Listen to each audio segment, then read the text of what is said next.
อนุรักษ์ของเก่าล้านนาก่อนกี่เมื่อลูกหลานเฮาตีเกิดมาด้วยกันรักษาของดีเก่าเกลือได้อยู่กู้ถิ่นล้านนาฟังทำแล้วของแผ่วจิตใจเหมือนป่าอยู่ในนาทีนั้นนาม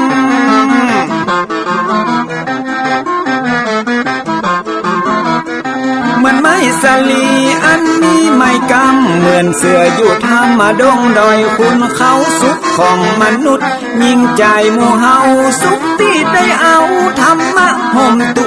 ม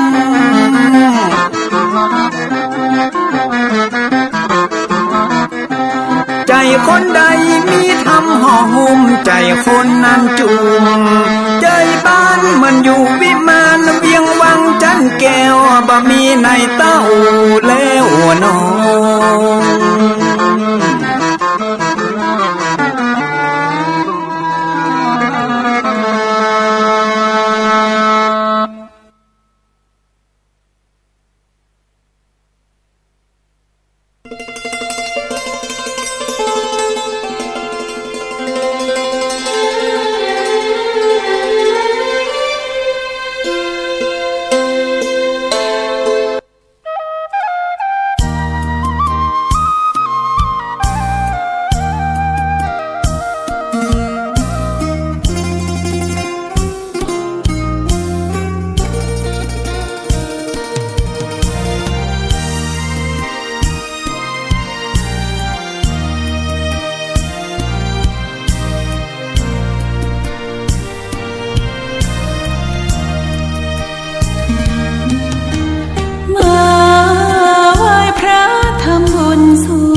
สอนให้พรเกื้อกูลเจ้าคณะตั้งบนป่าแดดหน่อเนื้อนาบุญเจริญพรญาติโยมคุณร่วมบุญร่วมแรงศรัทธาพระเจ้าทันใจคู่วัดวังสิงคำบารมีเลิศล้ำญาติโยมเลื่อมใสบูชาครูบาเจ้าศรีวิชัยให้พรมวลมิตรสิทธาพระประจำวันเกิดเสริมดวงชะตาให้อาหารปลาหน้าวัดสุขใจเชิญร่วมบุญสงน้ำพระธาตุน้อมใจอภิวาทขอบุญสุขใจสุขกายไหว้พระขอพรองค์พระเจ้าทันใจหลวงพ่อประเสริฐเจริญพรอวยชัยให้ท่านสุขใจทั่วกัน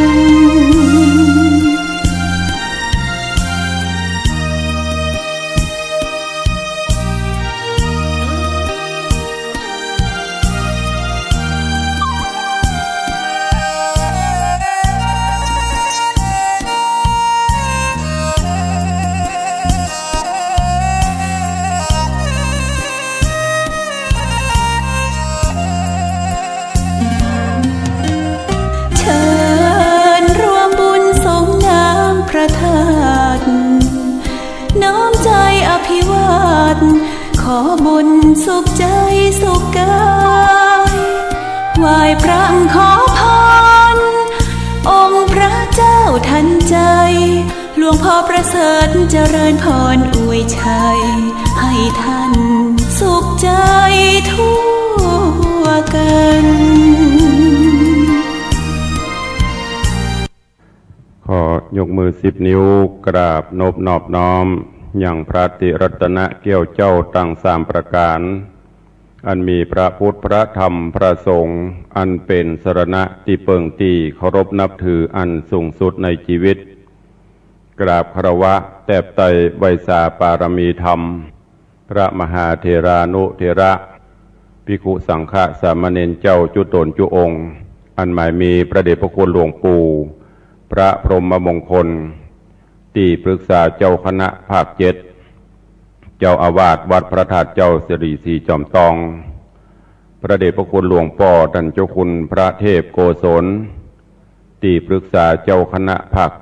7เจ้าอาวาสวัดศรีโสดาพระอารามหลวงพระเดชพระคุณหลวงพ่อท่านเจ้าคุณพระธรรมราชานุวัตรเจ้าคณะภาค6เจ้าอาวาสวัดพระแก้วจังหวัดเชียงรายพระเดชพระคุณหลวงพ่อท่านเจ้าคุณพระธรรมเสนาบดีรองเจ้าคณะภาค7เจ้าอาวาสวัดพระธาตุเจ้าดอยสุเทพพระเดชพระคุณหลวงพ่อท่านเจ้าคุณพระเทพปริยัติเจ้าคณะจังหวัดเชียงใหม่เจ้าอาวาสวัดเจดยอดพระอารามหลวงอำเภอเมืองเชียงใหม่พระเดชพระคุณหลวงพ่อท่านเจ้าคุณพระเทพสิทธินายกเจ้าคณะจังหวัดเชียงรายเจ้าอาวาสวัดพระสิงห์จังหวัดเชียงรายพระเดชพระคุณหลวงพ่อท่านเจ้าคุณพระเทพสิงหวราจารย์รองเจ้าคณะจังหวัดเชียงใหม่เจ้าอาวาสวัดพระสิงห์วรมหาวิหารอำเภอเมืองเชียงใหม่พระเดชพระคุณหลวงพ่อท่านเจ้าคุณพระเทพมังคลาจารย์รองเจ้าคณะจังหวัดเชียงใหม่เจ้าอาวาสวัดตาดอนพระอารามหลวงพระเดชพระคุณหลวงพ่อท่านเจ้าคุณพระราชรัชมุนีเจ้าคณะอำเภอเมืองเชียงใหม่เจ้าอาวาสวัดสวนดอกพระอารามหลวงอำเภอเมืองจังหวัดเชียงใหม่ตลอดจนภิกขุสังฆสามเณรเจ้าจุตนจุองค์ด้วยความเคารพเจริญสุขเจริญปอนญาติโยมสาธุชนพุทธบริษัทนักศีลนักบุญทุกท่านขอน้อมต้อนรับทุกท่านเข้าสู่รายการมรดกธรรมกำเมืองทางสถานีวิทยุกระจายเสียงพระพุทธศาสนาแห่งชาติและสังคมคลื่นเพื่อการศึกษาพระพุทธศาสนาและวัฒนธรรมส่งสัญญาณออกอากาศจากห้องส่งวัดฝ่ายหินตำบลสุเทพอำเภอเมืองจังหวัดเชียงใหม่ในระบบคลื่นความถี่ FM 104.50 เมกะเฮิรตซ์สถานีวิทยุพระพุทธศาสนาวัดหนองกายตำบลสันปะยางอำเภอแม่แตงจังหวัดเชียงใหม่ส่งสัญญาณออกอากาศในระบบคลื่นความถี่ FM 99.75 102.0 และ 89.25 เมกะเฮิรตซ์สถานีวิทยุพระพุทธศาสนาจังหวัดเชียงรายส่งสัญญาณออกอากาศในระบบคลื่นความถี่ FM 99.50 เมกะเฮิรตซ์สถานีวิทยุท้องถิ่นจังหวัดเชียงใหม่คลื่นพระพุทธศาสนาและจริยธรรมส่งสัญญาณออกอากาศจากห้องส่งวัดพระธาตุเจ้าดอยสุเทพในระบบคลื่นความถี่ FM 96.0 เมกะเฮิรตซ์ตลอดจนวิทยุชุมชนเสียงตามสายหอกระจายข่าวตามวัดวาอารามตามหมู่บ้านต่างๆที่ได้ร่วมกันเผยแผ่นำธรรมคำสอนสู่ญาติโยมศรัทธาอยู่ในเวลานี้รายการนี้ดำเนินโดยอาตมาภาพพระครูวิสิทธิ์ศิลาภรณ์เจ้าคณะตำบลป่าแดดเจ้าอาวาสวัดวังสิงห์คำตำบลป่าแดดอำเภอเมืองจังหวัดเชียงใหม่เป็นผู้ดำเนินรายการจะได้น้อมนำเอาธรรมะสาระธรรมคำสอนแบบปืนบ้านล้านนามาเทศนาให้ญาติโยมได้รับฟังกันเป็นประจำคู่วันทางเชียงใหม่ลำพูนลำปางฟังกันในยามเช้าตั้งแต่เวลา6 โมงป่ายถึง7 โมงทางพี่น้องต่างจังหวัดเชียงรายก็ฟังกันในยามค่ำคืนจากสถานีวิทยุวัดพระแก้วขอกราบขอบพระคุณท่านผู้อำนวยการทุกสถานีเจ้าหน้าที่ช่างเทคนิคทุกท่านและอนุโมทนาขอบคุณญาติโยมที่ได้ติดตามรับฟังรายการมาโดยตลอดตอนนี้ไปเชิญตั้งอกตั้งใจรับฟังต่อไปณโอกาสบัดนี้นะโม ตัสสะภะคะวะโตอะระหะโตสัมมาสัมพุทธัสสะสาธุโวฟังลาโสตุจันนาสัพพุริสะตั้งหลายตั้งยิ่งใจหนุ่มเทาอันปากันเล่าติดตามทาดาฟังยังราชธรรมเทศนาบัวระวงหงอำมาตย์ลำดับการมาถึงแถมแล้วเล่าตอนที่19แล้วเนิ่นแน่ขอเชิญศรัทธาตั้งหลายหนุ่มเทาจุงตั้งใจเล่าทาดาฟังต่อไปนานี้แหละนาส่วนมหาสัจเจ้ากับนางนอดเนาคาระวีได้ฟังดีเป่งปล่อยอันยังเรื่องถอยที่โหงเจ้าได้อู้จายินโสมนัสสาโจมจืนปีติตื่นยินดีก็ลาหนีจากหันเตียวบุญดันดงภัยอีที่ในยังจอดกันหิวหอดไม่หายก็ผ่านภายดันป่าเอาซื่อนาเป็นหมายก็มีหันเล็ดนาอันว่ามหาสัจเจ้ากับนางนอนเนาคาระวีลัดดงรีเตียวสอดก็ไปหอดดอยสูงดังจักกุงบุญใหญ่ดังน้องใส่ใจหมายกันตนใจพี่เจ้านบกลมเกลาอธิษฐานเตียงป่าสานคืนใดโปนด้อยใหญ่พาจานคอจอมควันปี้เต้าจุงรีบหาวลองจามเตียงสมตามไฟบ่วิดวางเสียน้อยแหละนาส่วนพระมหาสัจเจ้าฟังนางนอดเนาเตวีใจยินดีผ่องแผ้วจริงอมแก้วเจียงคานอธิษฐานน้อมไปแก้วก้าใหญ่แปลงเมืองก็ป้าโตโหนบุญเรืองโยดแย้วสะหยองโปนดาวดงตาล เลงปอหันเสียงควายตั้งที่ไกลและไกลแล้วเร็วไวปอกเต่าลงที่เก่าเดิมอ่อนสายสะหมอนนอดลาสะหย่องคืนฟ้าบัดเดียวโปนเข่าเขียวสูงใหญ่โปนป่าไม้ดงตาล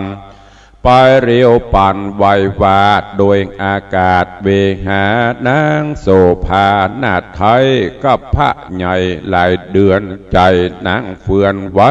วาดลมต้องฟาดต่อโจร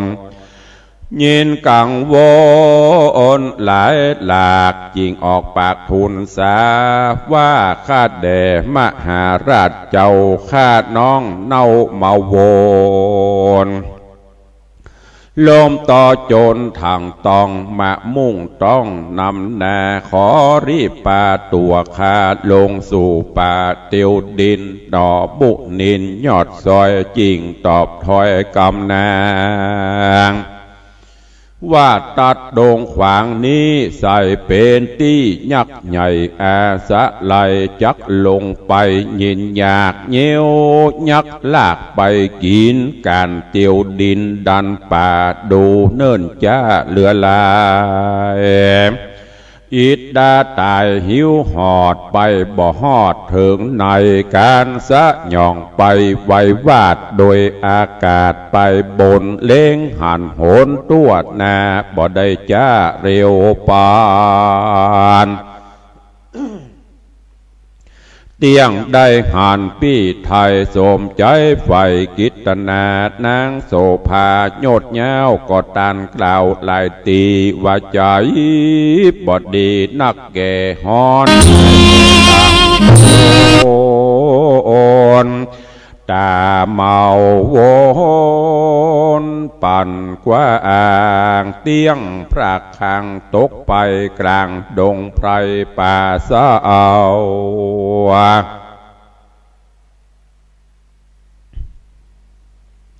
ขอพี่เจ้าบุญนะจูงคุณนะอย่าจ้าลงสูตรนะปัทภีตามบุญมีตามบุญตนบุญมียดเย้าฟังนางกล่าวใครจ้าโอดคุณนาบอดใดเหนียวแก้วแก่นท้ายเกิดอนตะลายจิ้งพันภายใบว่องลงสู่ห้องโด่งตันแล้วปากันไต่เต่าไปที่เก้าโปสะรายอันมีในที่ไกลแม่น้ำใหญ่ชื่อทุนนาวัตินาตีสองสะลีอีดอ่อนนอนยังผ่อนเศร้าสาปืนฉายยาห่มกวางนกอยู่สั่งหลวงลายไปตันหายหิวหอดจุ่มยักสอดมหานเขาปากันแวดไกลดะปากใส่ไข่กำว่าวันนี้โจกน้ำใจจ้าบ่ได้ลาดดงหนาลาบเตียวมาสู่ปากกินคนหากกินหวานจีนแม่มานนันเล่าหวานหลายเต้ากวางทลายยักษ์ผีพรายน้อยใหญ่มาแวดไกลหนานำดอกขุนทำพันเพลวรีบอมแก้วเร็วปันสองมือผ่านกอดเอานางยอดนงครานสะหยองสานบ่อจะรอดฟังกำนานาตีโจมยักษ์ผี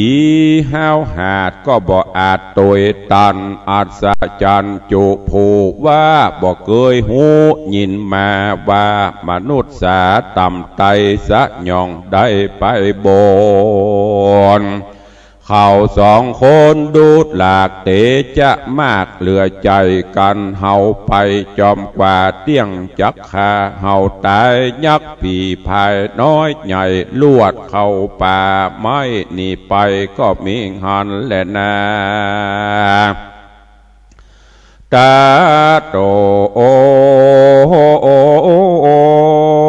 ปาลังทัดแต่นั่นไปนาเจ้าหนอดลาบุญมีก็ปาเทวีหนุ่มเนาก้อยไต่เต้าเตียวไปลัดดงไพรป่าไม้จริงไปรอดไกลศาลาแห่งตาปะสาภูท้า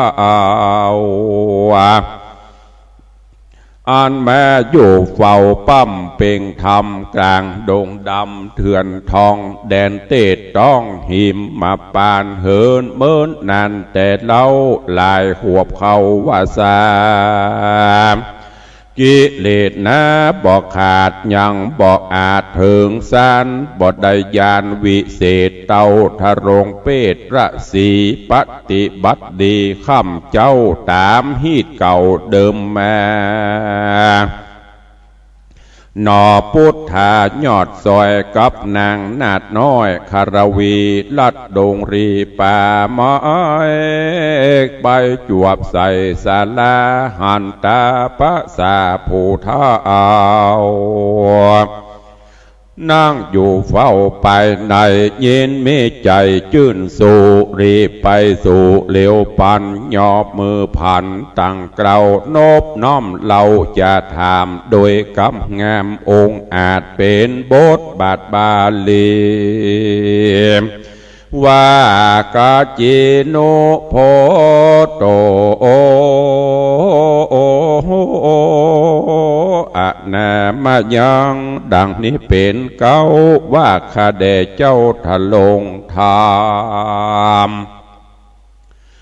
ด้านอยู่ดงดำป่าไม้บ่เมื่อยไข่หนาวในโรคาภัยพญาตบ่มาปาดอินทรีจุมเสือมีแลดจ้างในปากวางดงตาลเขามาเขาบ่อพันมาหอดตั้งงูงอดตัวลายเหลือบยุงลายยะใหญ่บ่มาไกลลาวีลูกไม้มีหลายหลากหาบ่ยากปอฉันจะรือที่นั่นตาภาษาผู้เท่าจริงตันเล่าใครจะว่าเฮาอยู่ดงนาป่าไม้เตียนย้อมใดสวดสดีโรกามีใหญ่หน่อยบ่จองหอยกาญาสัตว์ปาดลาตรวจหายบ่ต้องภายมากลายงูเลือกงูเหลื่อมลายเห่าหอมงูค้อนกอมงูเขียวงูปิดเร็วน้อยใหญ่บ่มาไกลเบียนควีเหลือบยุงมีหลายแหล่บ่บินแผ่มาหาโยมผ่าลาลูกไม้มีบ่อไรปอชานตั้งหัวมันหัวจวากยังมีมากโถมนาเฮาเก็บมาแต่เจ้าตั้งหมักเตาแต่งลายหมากเมาสายลูกใหญ่กุยไตใจสามานลูกสุกหวานจื่นจ้อยหมากนุนหอยจามลำหมากม่วงคำสุกแหมปานดังแก้มสาวรามหมากไฟงามใหญ่หยาดตั้งหมากหาดสุกใส่ต้านหมากไกลแต่ใส่จุงเลือกใส่เอากินตามอาจีนใครอยากเฮานี้หากวางปั่นโดยใจมันโจมจืนปีติตื่นเจยบานเหตุ2 ล้านโดมเนาได้ไต่เต้ามาหาแต่เฮามาอยู่สั่งในป่ากวางดงรีหลาย10 ปีแต่เล่าบ่หันหนุ่มเท่ายิงใจหรือพรานหลายในป่าอันสอดลาดดงตานจักภัยพันมาหอดเข้าย่างจอดศาลาบัดนี้นะส่องเจ้าพงหนุ่มเนาวันนะไวดันดงไพรมาสู่ยังที่อยู่อาสะโรมเฮาอาภิรมบอดหน่อยใจจื่นจ้อยนำนาบันนี้นาดาค่ำตาวันต่ำลงแรงส่องหอมแปงตั้งกู้จุงจอดอยู่จอมเฮาบานเต่าอิดอ่อนเจ็บปวดฮ้อนกะแย่ถึงยามมาผูกเจ้าก้อยไต่เต้าเตียวไปเจ้าจีไพรผู้เท่าซ้ำกึดเล่าตามราย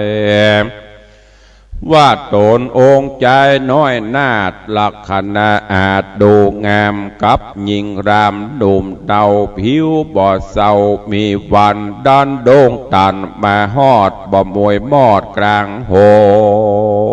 นเตียงมีมนเรื่องเดชหรือของวิเศษตัวมาจิ้งดันโด่งนามารอดถึงที่จอดอารามเฮาควรทำซ้อนที่เสียงที่สงสัยเจ้าจี้ไพรเกิดแล้วจิ้งถามเจ้าหนอแก้วบุญภายว่าดูราใจหนุ่มเนาตัวแห่งเจ้าชื่อว่าสันได้อยู่เมืองไกลหรือใกล้เจือเต้าไทยหรือเป็นหลานพญา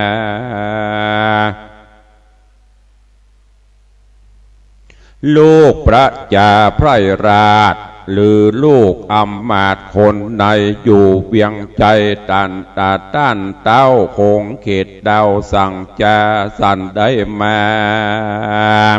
เตียวสอดพดมารอดถึงเฮา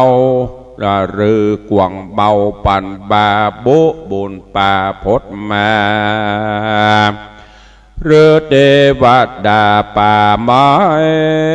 ยักบาปใบพงไพรแถลงกายก็เปรตมาสู่เขตศาลาขอใครจะกล่าวอู้ฮือเฮาหูตามมีหนอมุนียอดซอยจริงตันถอยเจียนจาไข่ขีดยาบอกเล่าตั้งแต่เก้าสุดไปด้วยปริยายทวนทีบอกมีที่สังกา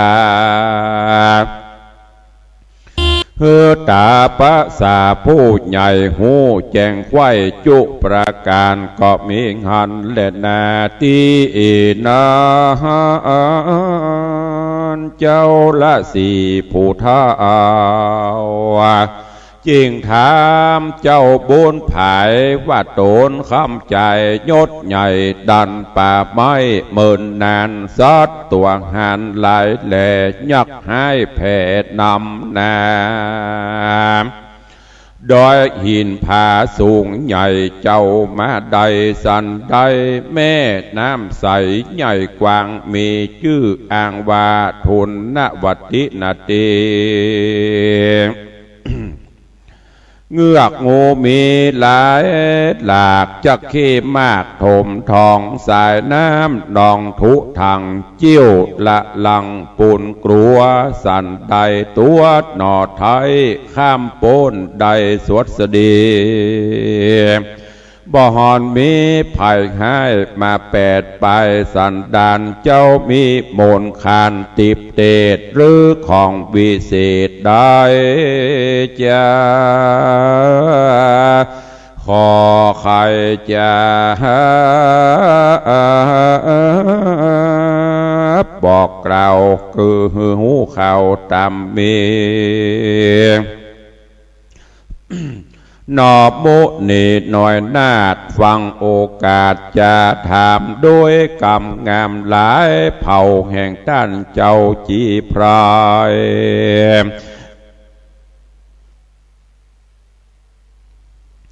เจ้าก็ไขกล่าวโอหือได้หูจูประการว่ามีแก้วเจียงคานวิเศษใจตามเจตใจปองอาจสะยองขึ้นฟ้าลัดด่านป่าเขาเขียวไปรวดเร็วรีบหาวโปนด่านดาวยักขาคำกงกาตากวางตังตาตั้งนาตีเป็นแก้วดีบ่อเศร้าสืบมาแต่ก็เอาขะกูลทะลงกุลหลายหลากแม่เจ้าหากปันมาตาปะสาฟังแล้วใครหันแก้วดวงดีจริงใครว่าดีต้านต่อว่าดูรานอใจลามแก้วดวงงามชื่นจ้อยลูกใหญ่น้อยสันใดขอจูงไข่ฮื้อพอใดแจ้งต่อสายตานอพูดทาโนมเดาจริงตอบเจ้าราศีว่าแก้วดวงดีนั้นใส่คาบเมียดไว้ไปในบ่อาจไขออกใดเหตุแม่ไทยเตวีอาจยามีหลายหมายบอกยามข้าออกเวียงใจว่าจะฮื้อไผ่ตั้งหน้าหันเกี่ยวหลอดฟ้าแปลงเมืองเยี่ยวขี่เครื่องต่ำก่อยจักจ่องห้อยโดยมาตาปะสาผู้เท่าก็ขอพอเล่าลายโหน นอตัดสะปนโยดใหญ่ก็ขอไว้หลายตีขอลาดหนีกราพรากออกไปจากอาสรมตามพารมไฟอ่างก้อยย้ายย่างเตียวไปเจ้าจีไพรยอมผ่อนไข่กำอ่อนเจียนจาว่าบัดนี้นะมืดแล้วจักเตียวแอวไปนายจุงโอดใจนอนจอดหือหิวหอดไม้หายถึงยำไงผู้จะเอาก้อยไต่เต้าเตียวไปเจ้าจอมไตติราชกับนางนาฏคารวีฟังลาสีกล่าวถอยดูชื่นจ้อยวอนโหลองสองบนจูปีดนองจริงจอดห้องศาลาแห่งตาปะสาผู้เท่ากลางป่าเศร้าดงรีก็มีหันเล็ดนาปุณนาติวาเสกันวันลุนนาแจงรุ่งตาวันปุ้งควายมาตาปะสาผู้เท่าซ้ำขอเล่าหลายตีว่าขออมแก้วดีวิเศษขึ้นสู่เขตเวหาหนอพุทธายศใหญ่อดบ่ได้เหลือแหงยิ่งเอาแก้วแสงก้ามากออกมาจากทงป่าฮือตาปะสาผู้เท่าแล้วบอกเล่าไขการว่าสะยองสานไววองขึ้นสู่ห้องเวโหนพอโลกคนนี่เล่าใหญ่น้อยเต้าใบบัวขอเฮอต้านตัวต้านเจ้ารีบปอกเต้าลงมากันลาซาบ่พรคืนสู่บ่อนสูงลายพอโลกลายหลับลี้บ่แจ้งทีหายโหนสายลมจนเพชรจะคาดจักมาปาดตัดคอบ่เหลือล้อกราดกรอยตัวขาดย้อยตกมาบ่อยาจะเล่นนะส่วนราศีผู้เท่าอยู่ป่าเศร้ามานานไปถึงจานวิเศษย้อนกิเลสยังมีอมแก้วดีบ่จะสะย่องขึ้นฟ้าไปบนหันไปโซนป่าไม้แม่น้ำใหญ่กงกาเมืองนาดนาใหญ่น้อยพอเป็นถอยเป็นสายม้วนใจลายนักแก่บ่หูแว่ถอยโหนขึ้นไปบนจะใจเล็งตาไข้ลงมาหันโลกานี่เล่าใหญ่น้อยเต้าใบบัวบ่โหกลัวกล้อยกลาดลืมกึดขวาดถึงกำอันดอกคุณทำไข่กล่าวลวดขึ้นสู่ดาวไปบนโลกหาละโลกหายโหนลาพรากหายไปจากกองตายามนอนนาลมเพชรขาดก็ต้องปาดต่อโจรในกลางโหนอากาศคอละสีขาดเสียตัว ส่วนว่าหัวนั่นโสดลมหายโหดป่าไปตกแดนไกลต่างห้องที่กลางต้องแดนน้ำไก่ปาดลาใหญ่กว้างแห่งเจ้าจ้างปัญจาละนกรคือเจ้าโพธรปี่เก้าชื่อว่าเจ้าสุริยะวงศาส่วนกาญาไปต่ำพร้อมเสียงซ้ำตีนมือลมบ่ปือปัดวาดก็ตกหยาดลงมาหิมสาลาที่เก่าส่องหน้าเจ้าบุญบีก็มีหันและนา อาทะโขภะกะสิโกส่วนปอดนานันเล่ากันลุงเจ้ายำไงก็ผันภายลาพรากออกไปจากเฮือนตน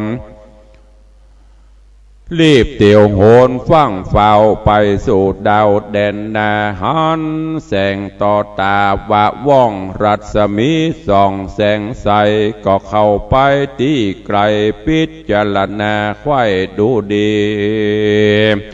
หันคอละสีพุทธขาดตกตองปาดคันนามีแสงโสภาหลายหลากพดออกปากละสีลัดสมีบะวาปอสลาบตันตาส่วนป้อนาตูนใหญ่ก็แง้งออกใดซับปันได้เลงหันหน่วยแก้วงามเลิศแล้วเหลือใจจริงถือเอาไว้บอดจาแล้วปอกหน้าขึ้นมายังเกหาที่อยู่ไข่กาวอู้เมียมันหันหน่วยแก้วใจพองแผ้วยินดีสามไขว่าตีต่อถอยว่าเฮาเป็นไพร่น้อยประจากันนำมาเมียดไว้ใจเป็นไทยวันนำไปถวายเต้าโตนภาพดาวห่อคำผัวฟังกรรมเมียกล่าวก็ฟังเฝ้าไปไว้เอาแก้วใส่วิเศษเข้าสู่เขตปุรีถวายแก้วดีใจจาแก่เจ้าฟ้าผู้บานแล้วตูนสารบอกเราตั้งแต่เก้าถึงปลายเฮือดาวบุญภายยศใหญ่หูแจงไฟตามบีเจ้าปุรีภาพดาวคือว่าเต้าสุริยะวงศา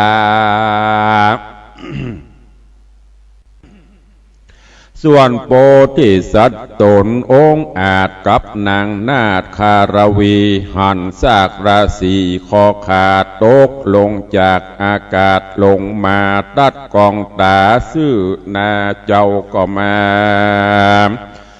โศกาเหลือหลายยินเสียดายบอดแล้วตั้งหน่วยแก้วโสภาเสาะไปมาเสียงไข่ตามป่าไม้เครือวันก็บอกหันหน่วยแก้วกูลเลิศแล้วใส่สี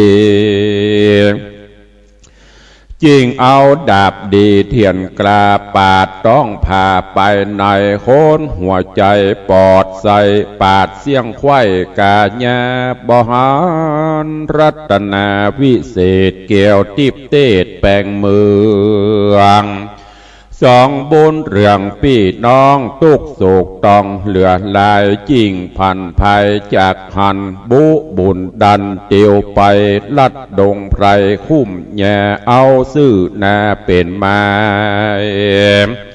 จริงไปรอดสายน้ำกวางไหลจากข้างดอยผาไหลลงมาละลังนองโล้นฝั่งเรียวปา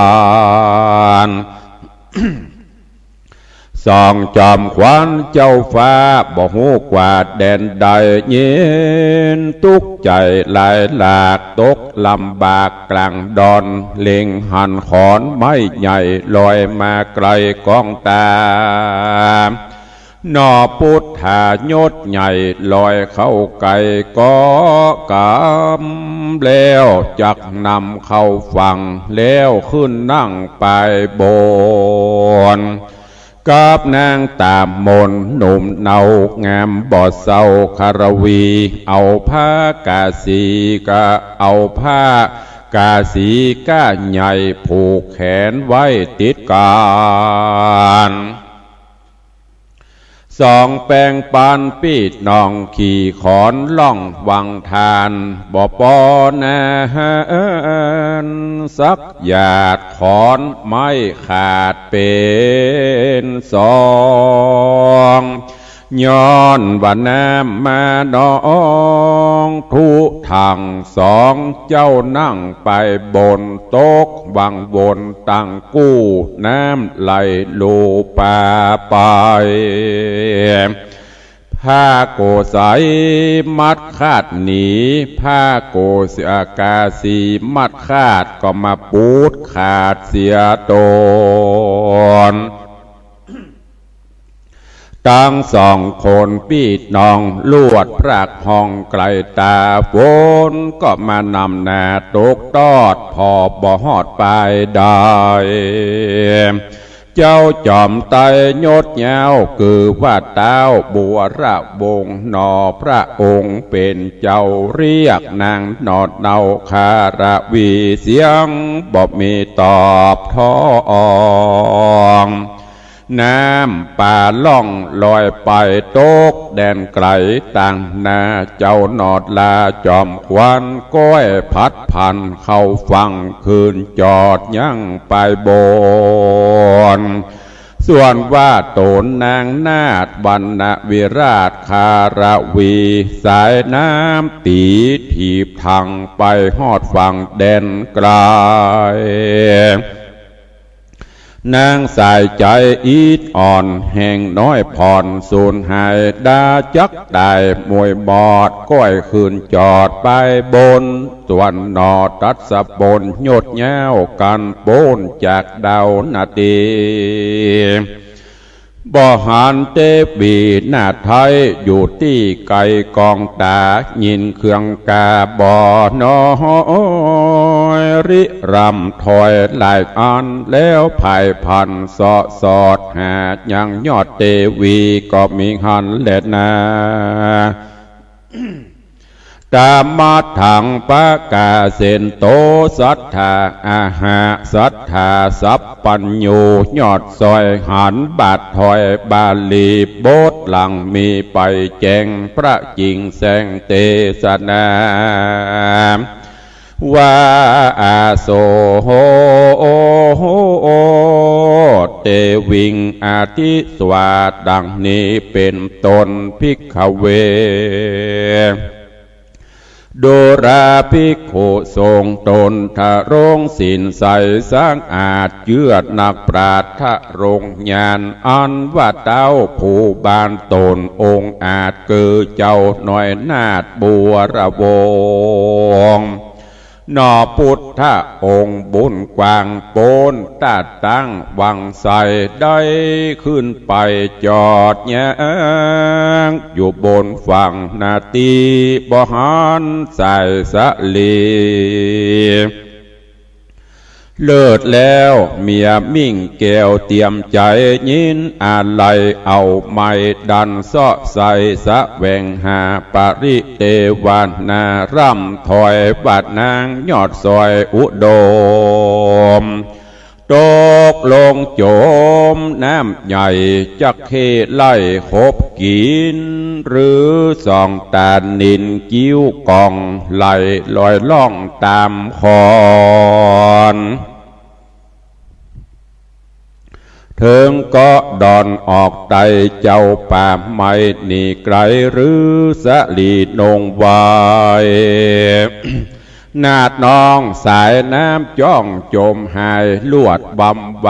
มวยมั่งกลางแม่กวางวังทานหรือสายน้ำปานลอยลองไปลอดห้องแดนไกลลอยไหลไป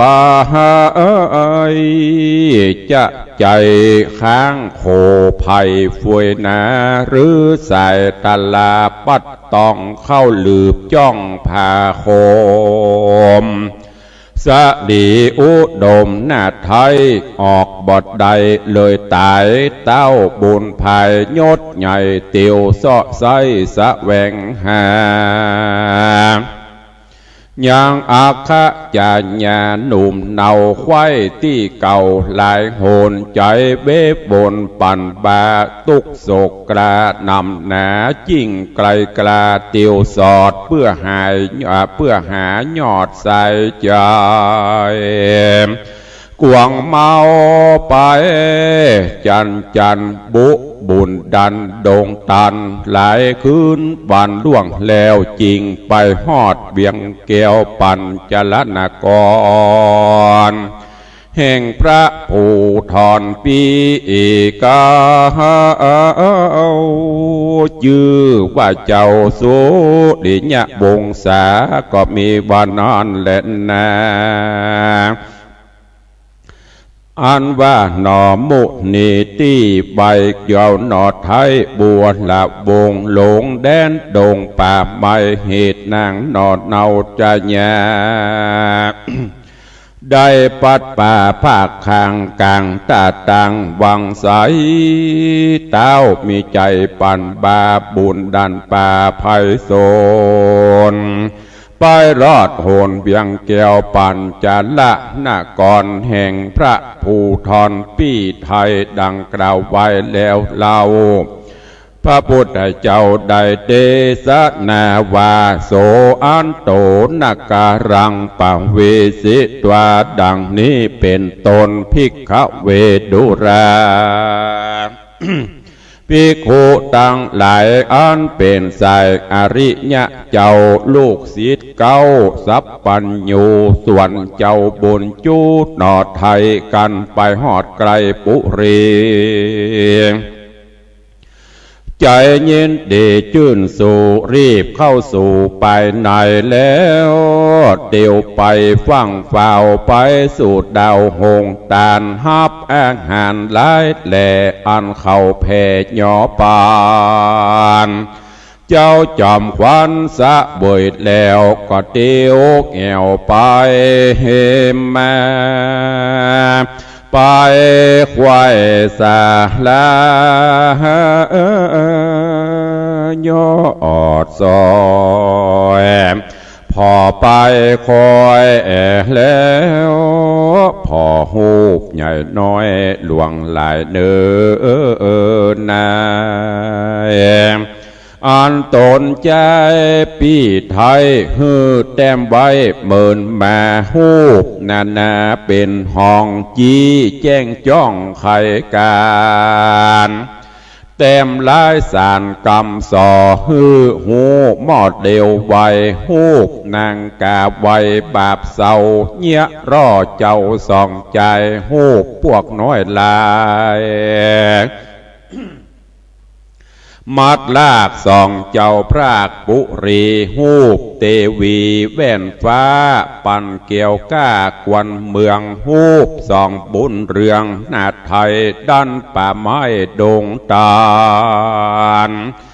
แล้วพายผ่านไปหอดเมืองเกี่ยวยอดปั่นจัลนกรสองผู้ทอนพี่น้องได้พรากห้องเสียการฟ้าลืมเล่าหน้ามนเศร้าขี่มองน้ำตาหนองไหลหลังเขาก็ฟังพันพายรีบไปถวายน้อมไว้ซึ่งเต้าไทยหอกคำแล้วไข่กำบอกเล่าแก่เต้าเจ้าตามมีเจ้าปุรีฟังแล้วรีบกัดแก้วพายผ่านจากหอจันที่อยู่เสด็จไปสู่ศาลาจุมเสนาอัมมาตังนางราชเดวีการแยบมีบวนหมู่ไหลหลังลูตัวไปเจ้าห่อใจไปหอดที่หงตอดเตตานหันนอโปที่ยานน้องเนาอยู่ที่เก่าศาลาจิงเข้าไปหาที่ไกลเปจลานาควายอินสีหนอมูนี้ยศยาวก็เล็งพอเต้าหอกคำต่างคนจำแจ้งทีบ่มีที่สังกาโสมานัสสาลายแหล่สลับแผ่ไปในสองสายใจเจียงเจ้าต่างแล่นเข้าหากันก็กอดวันนองนาวตั้งสองเต้าสยบไปก็มีแลนาส ส่วนนางเตวีนอดเนาอำมาตเก้าโยธาตังนางกัญญาน้อยใหญ่หันเต่าไทยสยบตายเขาตั้งหลายตัวนาตุกโศกกระนำนาใจเวบาไว้บันเนื้อตัวสันจุคนโกละคนเหยือกเงาเกิดไข่ดาวอาณาโจมหมอดยาดมเทาตั้งหมอเป่าพระพายรีบมาใหญ่เวทไกลตกอย่าใส่ตามมีเจ้าปุรียดเงาคือบาดเต้าสุลิญะวงศากับหนอพุทธาโตนองอาจคือเจ้าน้อยนาดบัวระบงสองพระองค์พี่น้องสยบอยู่ห้องหงตาลบ่อปอนานเต้ใส่ก็ฟื้นใดคืนมาต่างคนจะทำข่าวต่างคนกล่าวใครปันเสียงจุอันจุเนื่องสืบติดเนื่องเป็นสายก้าวสูดไปทวนที่สองน้องพี่เจยโจมอภิรมโจมจื่นปีติตื่นยินดีเริ่มเครื่องขี่หม่นเศร้าแต่ก่อนเก่าเดิมอ่อนตนผู้ทอนปีเก้าอันเป็นเจ้าปลาก็คือกนิษฐาบุญกว้างขึ้นขี่จ้างเตรียมตนแล้วถอยโหนคืนสู่อย่างที่อยู่หอคำแล้วก่อนนำเอาแก้วดวงเลิศแล้วโสภาอันปอดนาเก็บได้นำมาไว้ย่อทะวายคืนแก่ใจน้องเนาเป็นดังเก่าเดิมอ่อนก็มีหันเล็ดนาโซโฮโอโฮโอโฮลาจาอันว่าพญาผู้ปี้มีใจกรี้เจยบานก็มีราชองค์การโป้งขาดหือแปงผาศาสตร์เจียงคานหือหนอโปธิญาณน้องเนาได้เป็นเจ้าหอใจเจ้าจอมไตหนุ่มเนาอยู่กับพี่เจ้าผู้บ้านบ่ปอนานสักหยาดก็คืดขวาดขนิ่งหายังราชจัญญายอดซอยงามชื่นจ้อยคารวีอันปัดนีพระคังกลางเมฆวังวังสายสุดวิสัยจักว่าออกเสาะล่าสะแวงหาหนอพุทธาเจียงเจ้ายินมนเศร้าขี่มองน้ำตานองบ่เหือดฮ้อนไม่เดือดเลือนลายจิ้งจักถวายน้อมไว้ซึ่งพระพี่ไทยราชาว่าขอแป่งศาลาป้ายนอกโหนวันออกปุรีโพจนาดีแต่งไว้ตั้งลูกใหม่ของหวานยื่นเตตานบอกขาดแก่ไพรราชประจาผู้อานาถายากไรและคนน้อยใหญ่ยิ่งใจอ่อนผ่านภายเตียวต้องมาจากห้องแดนไกลเจ้าห่อใจตนปี้มีใจกรี้โจมบานจริงมีราชองค์การโป้งขาดอนุญาตตามกรรมก็มีหันและนาการกระทำปางจอดเมียนเสียงยอดปริโยสานนอโปธิญาณยศใหญ่ก็หือแต้มหูบไว้ติดฝาลำดับมาแต่ก็เอาตั้งแต่เจ้าภูมิกับคาระวีอาขาวออกจากดาวสุวรรณภูมิมาลอดดงนาป่าสะเอาป ไปหอดเจ้าละสีตนเจียงจีจอมแก้วสะยองแล้วเร็วไวลวดขึ้นไปไว้วาดคอปูดขาดหัวหายเจ้าตัวได้ตกหยาดจากอากาศลงมาตัดกองตาส่องนาซาส่องเจ้าฟ้ามองขี่ได้เตียวนี้จากนั่นก้อยบุญดันดงพรายเถิงน้ำใสแม่กวางน้ำปั่นกวางไหลน้องแตกตีฟองทุทังสองเจ้ากั้งเรือใจห่านขอนไม้มาไกลเกาะกลุ่มใดเลี้ยวปันแล้วป้ากันคืนขี่ออกจากที่เร็วไวน้ำป่าปายทางต้องไหลลอยล่องวังตาลวังทานสายน้ำป่านต้องฟาดขอนไม่ขาดกลางลำสององค์คำเจ้าจ้างลวดพระคางเสียการเจ้าภายพานซ้อสอดหาอย่างยอดเทวีตามนาทีป่าใบบ่จวบได้แดนได้